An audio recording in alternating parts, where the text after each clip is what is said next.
All right, so today we're going to dive into the top gaming tokens that are out there and, of course, how they might be potentials for you to get involved in or at least take a look at a little closer. My name is Paul Barron. Welcome back to TechPath.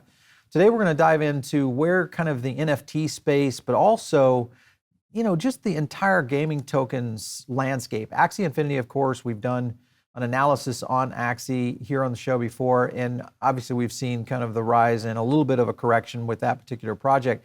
But more importantly is that the idea around crypto gaming and what it could be and what it could mean for the future of kind of Web 3.0 and where it could be going. When you look at the list of projects that are out there, and I'm continuously amazed at the amount of projects that are kind of going in this direction, this is a next generation of where the gaming market will be heading, especially around the blockchain. I want to jump over here to CoinMarketCap quickly. Take a look at just some of the ones that have been collected here. Obviously, Axie Infinity. This is the top gaming tokens by market cap. Axie Infinity still really leading the space. Obviously, you've got Decentralized Engine, which we've done a piece on that one as well, and it looks like it's performing pretty decently in the last 7 days. You've got Sandbox, which we're going to do a little breakdown on Sandbox, fairly hot in the last 24 and over the last 7. And then you've got, the typical ones that you've been aware of, and that is Bake, Alice, and UOS, Bora. And of course, you can kind of see the list running down. The point is that you've got a lot of these projects that are really moving. Look at this one right here, Wilder World, just where this one is heading. Very small though, right now, very small. But the point being is that there is a lot of activity in this space from a potential here in terms of how the gaming market will be moving. Here's my big question, and I want to hear from you guys too in the comments, is will gaming tokens start to go mainstream into some of the companies and some of the gaming companies that are out there that are really involved in the gaming systems and have a big enough fan base to be able to launch and or leverage their current reach in being able to kind of go to that next level. Axie Infinity, if you think about what they were able to do in Asia with really not a big fan base to begin with, they had a small core fan base that eventually kind of sprouted and came on from there. And a lot of times I think gaming has had that kind of expansion opportunity. But again, I think it's going to be one of those things, if we get a major gaming company or a major organization that starts to do something in this direction, we could see some big fireworks here. I want to jump to Sand and look a little tighter at their program here. Of course, Sandbox.game. This is just where they're trading at currently. And take a look at their 3-month. You can kind of see the rise and fall there on where their chart is. Currently, it's going a little bit sideways. This might be one of those that we have even talked about here recently about maybe putting this on a bot trading, maybe do a couple of these on bot trading. But looking at some of that flat, movement here in terms of that chop, had a nice little pump right here at the end just over the last couple of days, which took it up to 80 cents. And of course, an obvious correction down to 71. So movement is for sure. The key thing here, I think, as we start to see more and more of these companies, I want to jump over to their website and kind of see where they're going. This is kind of a lineup of their marketplace. And a lot of theirs looks like a lot of them are still available, not sold out. So this is going to be an interesting scenario, but you can kind of see just the amount of collections that they've put into play here. And just in general, I kind of look at how a gaming platform on the crypto space looks, from a perspective of graphics. And obviously we need to learn a lot more about it. But the point is that as we see gaming companies really starting to accelerate, I'm interested in which ones are going to break out like Axie Infinity. So this is where I need your help, because we have a ton of you. I almost want to call you guys show producers now, because I'm getting more information from our viewers and listeners, both on the podcast and here on the YouTube channel. One in the comments. Also, thank you very much for the emails. We're getting Facebook posts. Obviously, LinkedIn is a great place where you're reaching out to me directly. And my DMs and Twitter, unbelievable. Thank you so much for all the information and also some of the inside tracks that you give us some lines on for us to go research. So keep those coming.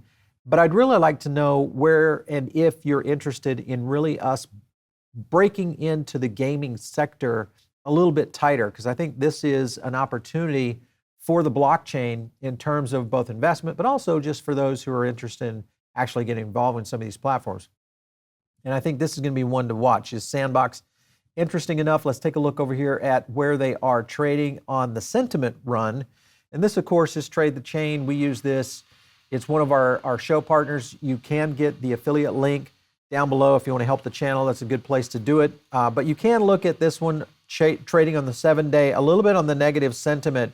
And then we did see the trailing. Now, this is where Trade the Chain, I feel, is a little bit lacking in what it does, is sometimes the sentiment data is trailing the actual price movement, which that's okay if you want to maybe look at how well it can maintain that. But to kind of catch these moves, you need to be right here in this zone of understanding where that sentiment starts to move. And that's the big factor in where some of these projects like this, and I think gaming, maybe more so than any other thing in blockchain, has more allure based on sentiment and basically crowdsourced information and what the crowds are saying about a project and also how they're interacting with it. That's how Axie was able to really move up the charts, but also get worldwide recognition on what Axie was trying to do. And I think that's the thing that some of these platforms will be able to do to be able to kind of jump off of and become a good investment for you. So if you're going in that direction, I also want to jump over to our TradingView analysis. All right, so TradingView sentiment, this one we pulled back here on, looks like July 24th, running through August 3rd. Sentiment was running really strong, and obviously that was because of this run up right here. We're just going to get our brush here. So you kind of see that run up here, and of course the sentiment was holding fairly well. Remember, a 68 in the sentiment bubbles is big. Anything over a 50 is a solid performance in sentiment. And again, just to explain what sentiment is, it's really what the audience, or I should say what the community is saying about a project, whether they like it, it's a positive and negative. You have a lot of people, in most cases trying to shield projects. We try to filter out as much of that data as we can, but the traditional sentiment is pretty strong. Amplification. So you kind of see where this one is going a little bit with the 6309. And then of course it starts to get that sideways chop action, which is exactly what happened here. Amplification drops a little and sentiment drops a little on this particular zone. So that's going to send it down, and I think we're going to continue to see this movement down for Sandbox. Now, is this a good thing, a bad thing? The key here, I think, in all of these, when we do these market movers, is to get information in front of you guys, let you guys kind of understand who the players are, and really so you can start watching it a lot closer. Please, number one thing I'm not doing, and this is again not investment advice. All right, so if you guys are listening in over on the podcast right now, of course, the best thing you can do is give us some likes over there. You can comment over there as well. We love all that. But the number one thing you can do if you're listening to this in your car or, on a commute or wherever, is get over on the YouTube channel, because you're going to get a chance to see the charts, understand some of the stories, and also some of the, just the inside data that we dive into here on the show, especially in the crypto side, because charts really get into it. Now, when we get into investing, we do quite a bit of analysis in that area as well, especially around sentiment amplification on where stocks are moving. So that's another great way and reason to be here on the YouTube channel. And the best thing you can do is subscribe and, of course, share this with any of your pals out there who are looking to learn a little bit more about the innovative technologies that are changing society today. Of course, if you have an idea for a show, always hit us up in the comments, and you can hit me up on Twitter @PaulBaron. We'll catch you next time right here on TechPath.